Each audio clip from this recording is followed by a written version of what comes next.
Hi guys! Welcome back to my YouTube channel. This is Cecile. Paano nga ba natin labanan ang anxiety disorder forever? Ito guys, isa lamang sa aking mga video na isi-share sa inyo para kayo ay ma-motivate, para magkaroon kayo ng lakas at magkaroon kayo ng inspiration para makarecover kayo fully sa anxiety disorder. Ito guys, marami tayong takot, marami tayong fears, marami tayong pag-aanlinlangan. Nang dahil sa mga physical symptoms na naramdaman natin. Ang dami guys sa mga physical symptoms na binanggit ko sa mga previous na mga video na ginawa ko.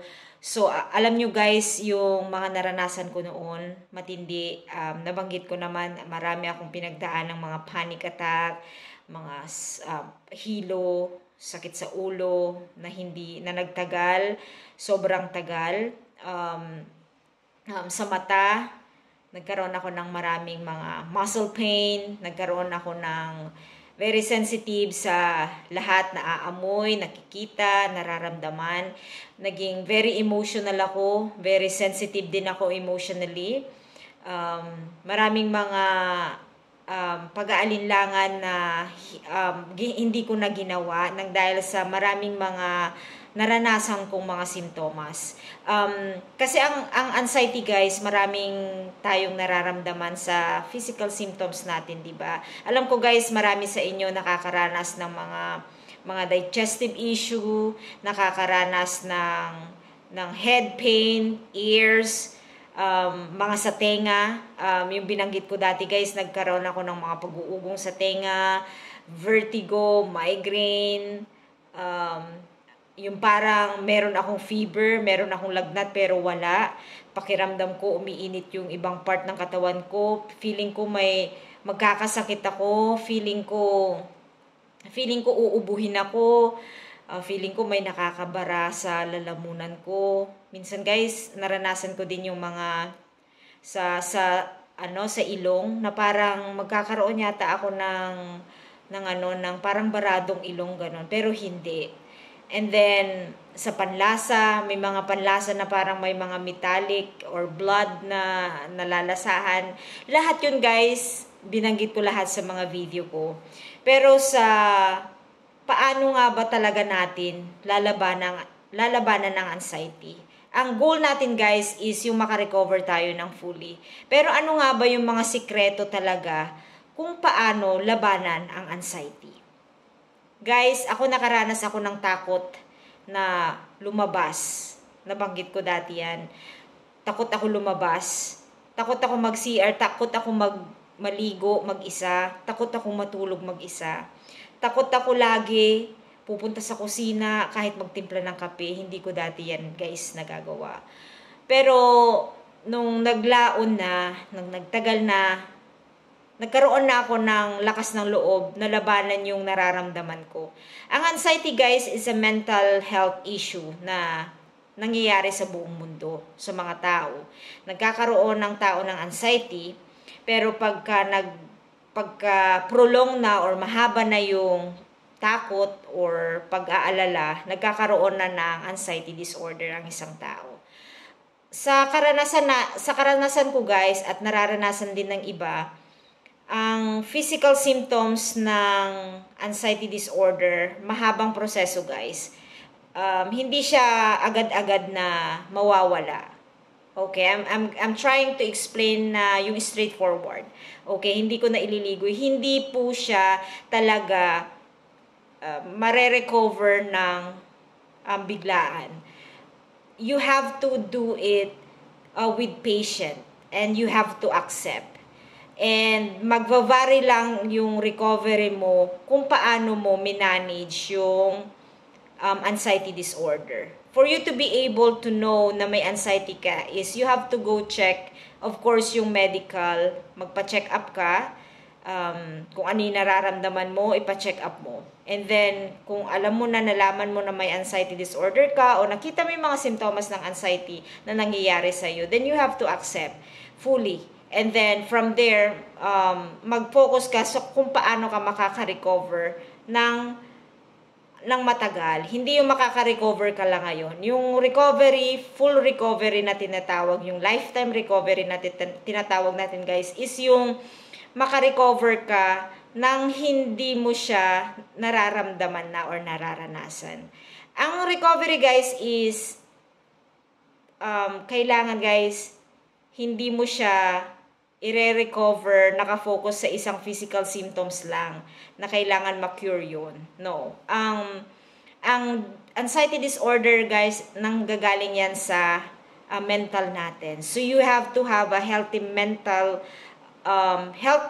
mentally healthy for you to be able to get the fully recovery. Ang anxiety disorder, guys, is a mental illness. So, ang focus natin dito is makarecover tayo mentally para maalis o hindi natin maranasan yung mga physical symptoms na nagmamanifest sa katawan natin. So, the more na ina-avoid mo or iniiwasan mo yung mga ginagawa mo dati, the more na matatagalan ka sa recovery. Ulitin ko guys, the more na ina-avoid or the more na iniiwasan mo yung mga bagay na ginagawa mo dati noong wala ka pang anxiety, the more na magtatagal ka sa recovery. Pag meron kang anxiety guys, meron kang takot. Dumaan ako dyan, takot ako guys lumabas, takot mag-drive, takot pumunta sa palengke, takot mag-grocery at pipila ka. Takot ako dati dyan guys. Pero nung nakita ko na ang dahil sa takot, nag-i-stop yung buhay ko. Hindi ko nagagawa yung mga dati kong ginagawa dati. Yung simpleng pupunta sa kusina, magluluto, yung simpleng maliligo ka. Dati guys, umistop yung buhay ko dahil sa anxiety. Pero nung nakita ko, dahil napagdaanan ko, nakita ko yung difference ng paglinalabanan mo yung takot talaga, ipapasok mo sa isip mo na ang takot, ang anxiety, matinding takot. Pagka ipinapasok mo sa isip mo na makakaya mo, doon ka mag-move forward to recover. Pero the more na iniiwasan mo yung mga bagay na ginagawa mo nung dating wala kang anxiety, the more na magtatagal yung recovery. Ang recovery guys, kailangan may mapasensya ka. Ako guys, pinagdaanan ko, gusto kong magamot na ngayon kasi paano na ako, 'di ba? Pero ang recovery, ang buhay talaga kailangan ng pasensya.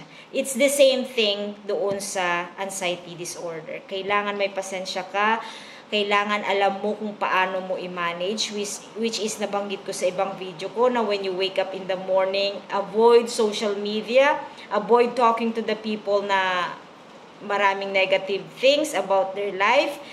Join in a group or talk to the people na may nakaranas ng ganito para ma-motivate ka.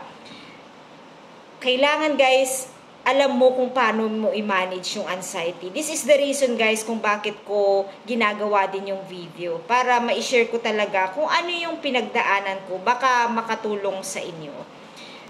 The more kasi guys na umiiwas tayo doon sa nakakatakot na baka matumba tayo, baka kung anong mangyari, baka mamatay tayo. Guys, pag meron kayong mga check-up, doktor, alam nila lahat yan. Kung wala po kayong mga medical issue and you are healthy, pero may anxiety, healthy physically, then you are good to go. Meaning, you are good to do your thing. Pero guys, sa akin noon, dahil sa impact sa akin, matinding impact ng anxiety, naging negative siya sa akin nung time na nag-uumpisa ako.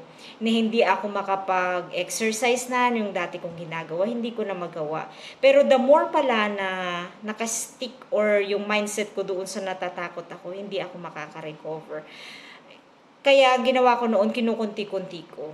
Masasabihin din ng katawan mo kung kaya mo, kukunti-kuntiin mo.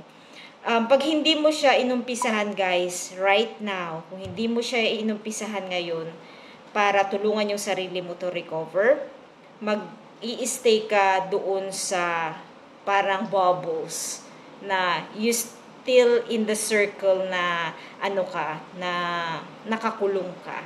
Ganon. So, for us to recover is to do the things na medyo takot tayo, yung natatakot tayo. Kasi, okay ang health mo, physically healthy ka, and bakit natatakot ka? Ganun lang yun guys, yung linagay ko sa isip ko dati, bakit ako natatakot, which is, feeling ko hindi ko kaya, pero takot ako dahil baka may mangyari sa akin. Ang takot natin guys is baka may mangyaring masama sa atin, baka mag-panic attack ulit tayo, baka mamatay ako, ganun yung takot guys, baka may mangyaring masama. Pero we stop from there. Kailangan, ang mindset natin is to have a fully recovery, which is, subukan natin yung takot natin na mag-move forward tayo. Iwasan natin yung matinding takot. Iwasan din natin yung kakaisip ng kung ano-ano.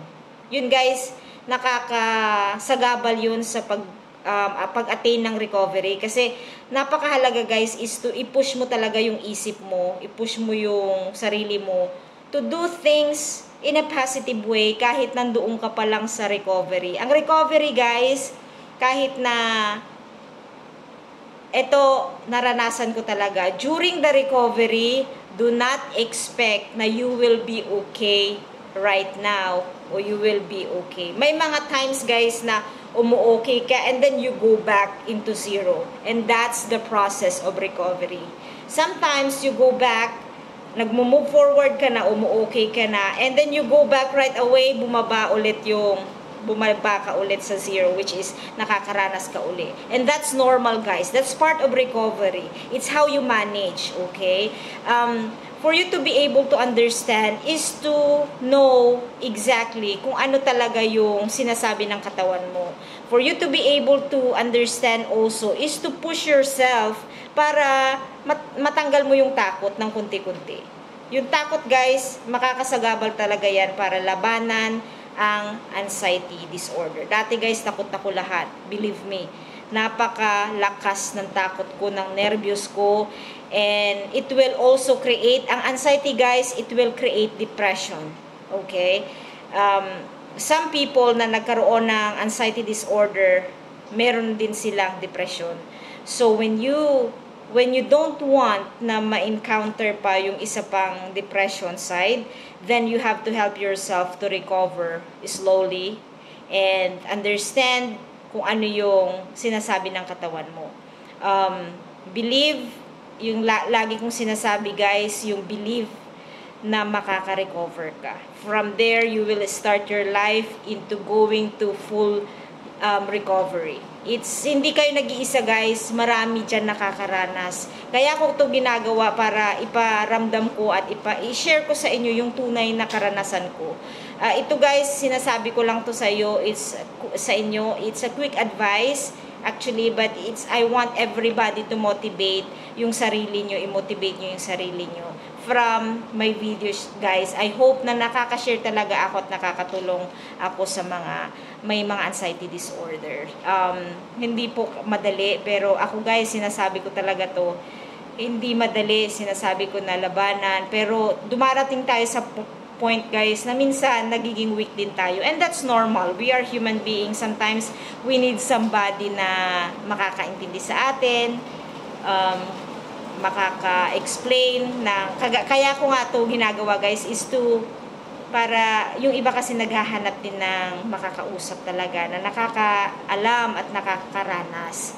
Ako dati guys, gano'n, naghahanap ako ng eksaktong taong makakausap ko na nakaranas talaga.